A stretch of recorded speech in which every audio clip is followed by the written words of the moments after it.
बच्चों, आज आप लोगों को मैं वर्ण विचार के बारे में आज बताएंगे। इसके पहले भाषा, व्याकरण, लिपि के बारे में बताए थे। आज हम आप लोगों को वर्ण विचार के बताएंगे। वर्ण क्या? अक्षर। अक्षर जो है क्या है? वर्ण क्या है? भाषा की वह सबसे छोटी से छोटी इकाई जिसके और टुकड़े न किए जा सके उसे वर्ण कहते हैं। भाषा की वह सबसे छोटी से छोटी इकाई जिसके और टुकड़े न किए जा सके उसे वर्ण कहते हैं। अब देखिए, ध्वनियों के मेल को भी वर्ण कहते हैं। ध्वनि मन कहता आवाज, जैसे हमारे मुंह से क, ख, आ, च, छ, क, के, तो ये हमारे मुंह से जो निकलता ध्वनि निकलता, आवाज निकलता है, उसे जो है क्या कहते हैं? वर्ण कहते हैं। अर्थात हम यूं कह सकते हैं कि भाषा की सबसे छोटी से छोटी इकाई को वर्ण कहते हैं। भाषा की वह सबसे छोटी से छोटी इकाई जिसके और टुकड़े न किए जा सके उसे वर्ण कहते हैं। अब देखिए यहां पर क्या है। अब उदाहरण के लिए जैसे अ, आ, क और मा। अ कहिए या आ कहिए, क कहिए, व म कहिए।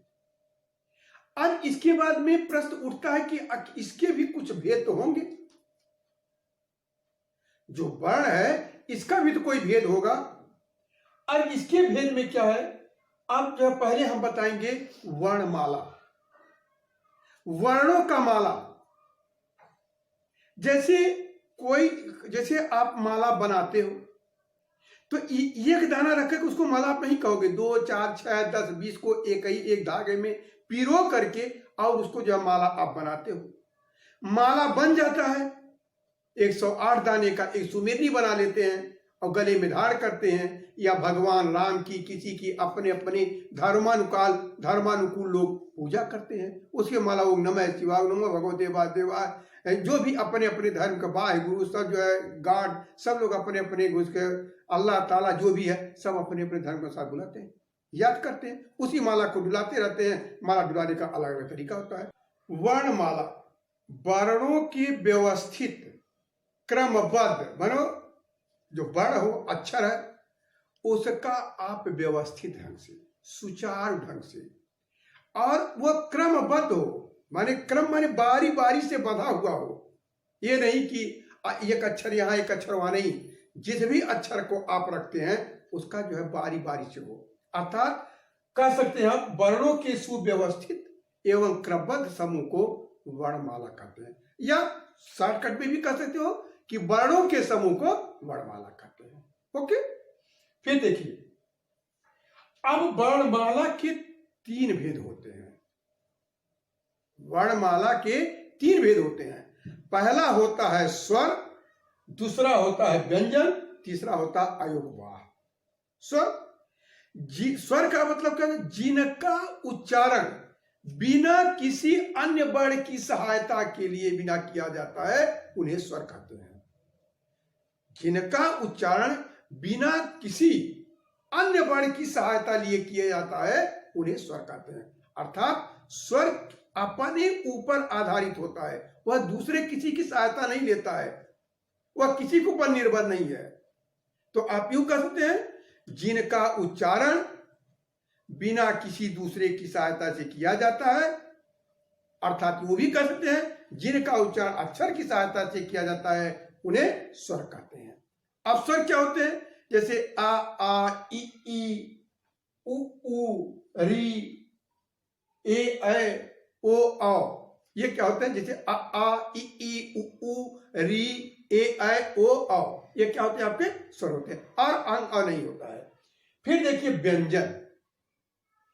व्यंजन जिनका उच्चारण स्वर की सहायता से किया जाता है। व्यंजन में क्या होता है? व्यंजन का जब भी उच्चारण किया जाएगा तो बिना स्वर के उसका उच्चारण नहीं कर सकते हो। अर्थात जिनका उच्चारण स्वर की सहायता से किया जाता है उन्हें व्यंजन कहते हैं। जिनका उच्चारण स्वर की सहायता से किया जाता है उन्हें व्यंजन कहते हैं। अब व्यंजन क्या है? क ख ग घ ङ च छ ज झ ञ ट ठ ड ढ ढ़ त थ द ध न प फ ब भ म, ये सब क्या है? यारा लावा शाखा सह छत्र, ये सब आपके हैं व्यंजन है। अब आप यूं कह सकते हो कि स्वर और व्यंजन, स्वर में क्या जैसे आ और क, व्यंजन क्या है? क है मान लीजिए, तो क को जब आप तोड़ेंगे तो क धन अ, क में आप हलंत लगाएंगे, फिर लिखेंगे अ। आप जब कहते क, तो आपके मुंह से क और अ, इससे प्रतीत होता है कि व्यंजन बिना स्वर की सहायता से उसका उपयोग नहीं किया जा सकता। अर्थात जब भी व्यंजन का उपयोग करेंगे, जब भी व्यंजन का उच्चारण करेंगे, स्वर की सहायता से ही करेंगे। स्वर ही उसका मदद करता है, दूसरा कोई उसका मदद नहीं करता है। और स्वर क्या है? वह अपने में स्वच्छंद है, उसको किसी की आवश्यकता नहीं पड़ती है, उसको किसी की मदद की जरूरत नहीं पड़ती है। आप कह सकते हैं जिनका उच्चारण बिना किसी दूसरे वर्ण की सहायता से किया जाता है, अर्थात जिनके उच्चारण में किसी अन्य वर्ण की जरूरत नहीं पड़ती है, उन्हें स्वर कहते हैं। और जिनके उच्चारण में स्वर की सहायता पड़ती है उन्हें व्यंजन कहते हैं। अर्थात व्यंजन के उच्चारण में स्वर की सहायता किया जाता है, और स्वर में क्या होता है? वो किसी का जो है वो किसी के ऊपर आश्रित नहीं होता है, वह स्वच्छंद है वो। अब आता है अयोगवाह। अयोगवाह जिसको दो को जोड़ा नहीं जा सके। अयोग, अय माने नहीं, योग माने जोड़ा जा, वाह वाह, जिन दो शब्दों को जोड़ा नहीं जाए वो क्या होता है? अयोगवाह होता है। जैसे आप जो है कहते हो प्रायः, कहते हो अह, आय लगाए, अब बगल में सर, तो किसी दो शब्द हैं लेकिन दोनों को एक में जोड़ा नहीं जाता है, वो क्या होता है? अयोगवाह होता है। अब देखिए स्वर, ह्रस्व स्वर। ह्रस्व स्वर में क्या होता है? जिन स्वरों के उच्चारण में कम समय लगता है उन्हें ह्रस्व स्वर कहते हैं। जिन स्वरों के उच्चारण में कम समय लगता है उन्हें ह्रस्व स्वर कहते हैं। आप जैसे कैसे कम समय लगता है? जैसे आपने कहा अ, ई, उ और ई, अ, ई, उ, री, इसमें क्या लगा? कम समय लगा। अ, ई, उ, री, इसमें कम समय लगा। तो कहा गया हर स्वर में कि जिन स्वरों के उच्चारण में कम समय लगता है उन्हें ह्रस्व स्वर कहते हैं। अब दूसरा आता है दीर्घ स्वर। जिन स्वरों के उच्चारण में ह्रस्व का 2 गुना समय लगता है, जिन स्वरों के उच्चारण में ह्रस्व का 2 गुना समय लगता है, अर्थात 2 गुना समय लगता है, उन्हें क्या कहते हैं? दीर्घ स्वर कहते हैं। जैसे आ, ई माने बड़ी ई, बड़ा उ, ए, ऐ, ओ, औ, ये क्या है? आपके दीर्घ स्वर है। फिर आपका था प्लुत। प्लुत स्वर का क्या होता है? जिन स्वरों के उच्चारण में ह्रस्व का 3 गुना समय लगता है, जिन स्वरों के उच्चारण में ह्रस्व का 3 गुना समय लगता है, उसे क्या कहते हैं? प्लुत स्वर कहते हैं। जैसे ह्रस्व स्वर में क्या है?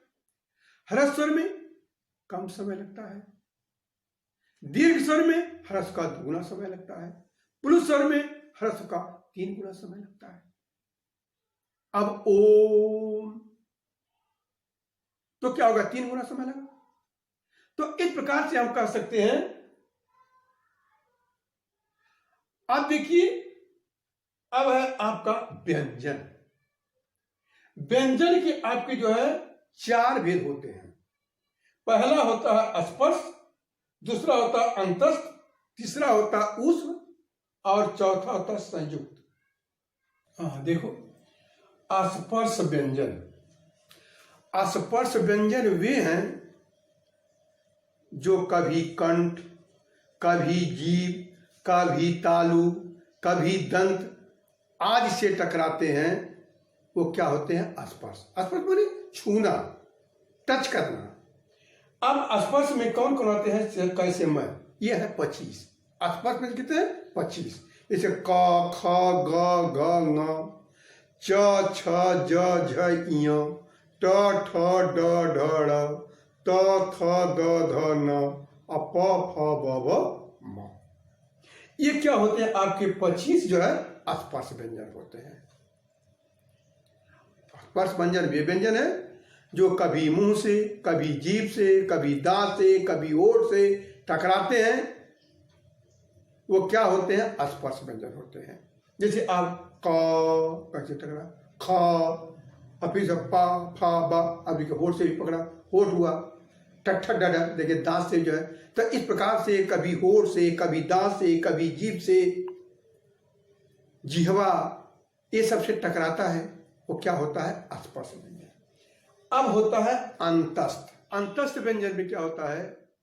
जीभ किसी भी भाग के, मुंह के किसी भाग को स्पर्श नहीं करती। जैसे आपका य, र, ल और व, य, र, ल और व। देखिए, अब उस माने क्या होता है? गर्मी। जिन व्यंजनों का उच्चारण करते समय उष्मा प्राप्त होती है, गर्मी होती है, वो क्या होता है? उष्म व्यंजन होता है। उस व्यंजन में जैसे स माने बड़ा सा, शरीफा वाला, मूर्धन्य स, फिर सरावता वाला स, और फिर होता है हा। अर्थात बड़ा स, मूर्धन्य स, छोटा स और है, ये क्या होता है? उष्म व्यंजन होता है। अब संयुक्त। संयुक्त माने दो मिला हुआ, सम और युक्त। जहां पर दो व्यंजन आपस में मिलते हैं, वो क्या होता है? संयुक्त व्यंजन होता है। जहां पर दो व्यंजन आपस में मिलते हैं, उन्हें क्या कहते हैं? संयुक्त व्यंजन कहते हैं। संयुक्त व्यंजन इसे 6 है। तो क प्लस प बना, जो उसका पेट चीर देते हैं, क धन स बराबर कहता 6 होता है। फिर आपका जो है स, ये फिर त है, त और फिर त है, फिर क्या है? त और धन र बराबर त्र हो गया। इस प्रकार से स धन र बराबर हो गया स्र हो गया। तो ये हो गया संयुक्त। अनुस्वार। अब इसके बाद होता अयोग बाह। अयोग बाह के होते हैं 3 भेद। पहला होता है अनुस्वार, दूसरा होता है अनुनासिक, तीसरा होता है विसर्ग। अनुस्वार का मतलब जिसका नाक से, जिनका उच्चारण नाक से किया जाता है, वो क्या होता है? अनुस्वार। और अनुनासिक में क्या होता है? नाक और मुंह दोनों से किया जाता है। तो अनुस्वार जैसे खड़ी पाई, पड़ी पाई आपने खींच दिया, ऊपर बिंदी रख दिया, जैसे चंद, कंत, संत, ये क्या हो गया? आपका अनुस्वार हो गया। अब अनुनासिक। अनुनासिक जो मुख और नाक दोनों से प्रयोग होता है, जैसे चांद, चांद। आप जो है ये चंद्र बिंदु जो होता है वो रख देते हैं। अब विसर्ग जिनका उच्चारण है में होता है, जिनका उच्चारण है में होता है, लेकिन ये जो है ये विसर्ग अधिकांशतः का बहुत काफी इसका उच्चारण संस्कृत में किया जाता है। यही जो है क्या आपका विसर्ग है। जैसे प्राय, राम, तो ये इस प्रकार से आपका हो गया विसर्ग। आप देखिए, मैंने बता दिया, बढ़ विचार अभी इसके बाद और है, आज केवल इतना बताएंगे। आप समझ लीजिए, भाषा की सबसे छोटी से छोटी इकाई वो क्या होता है? वर्ण कहलाती है। वर्णमाला, वर्णों के व्यवस्थित समूह को वर्णमाला कहते हैं। वर्णमाला के वर्ण के 3 भेद होते हैं, स्वर, व्यंजन, अयोगवाह। स्वर के 3 भेद होते हैं, ह्रस्व, दीर्घ और प्लुत। जिनका उच्च प्लुत में होता है, प्लुत में कम समय लगता है उच्चारण में, दीर्घ में ह्रस्व स्वर में कम समय लगता है, दीर्घ में ह्रस्व का दुगुना समय लगता है, प्लुत में क्या होता है, ह्रस्व का 3 गुना समय लगता है। फिर आपका स्पर्श, स्पर्श में क्या होता है, स्पर्श करे कभी कंठ में, कभी जीभ में, कभी तालु में, कभी दंत में, ये स्पर्श करता है वो क्या होता है, स्पर्श व्यंजन होता है। अंतस्थ में जो है आपको अंतस्थ में हो, ये मुंह से हो, उसके बाद फिर इधर उधर जो है बिगड़ने, इधर उधर जो हवा नहीं निकलने पावे, और उसके बाद फिर उसमें क्या होता है कि इसमें उष्मा पैदा होती है, गर्मी पैदा होती है, और संयुक्त बताए इसमें दो जो है व्यंजन आपस में मिलते हैं, दो व्यंजन, जैसे बच्चा है, कच्चा है, सच्चा है। उसके बाद अयोगवाह में है अनुस्वार, अनुनासिक और विसर्ग। अयोगवाह में क्या होता है कि ये जो है इसमें अनुस्वार होता है, इनका उच्चारण नाक से होता है, अनुनासिक में मुंह और नाक से दोनों होता है, विसर्ग जो है का उच्चारण है में होता है, जिसको जो है हम संस्कृत शब्दों में प्राय इस शब्द का उच्चारण हमको देखने को मिलता है। बस यहीं पर आज मैं यहीं पर खत्म करता हूँ, और नेक्स्ट डे जो है फिर कल परसों जो फिर इसको फिर दूसरा बताएंगे। धन्यवाद।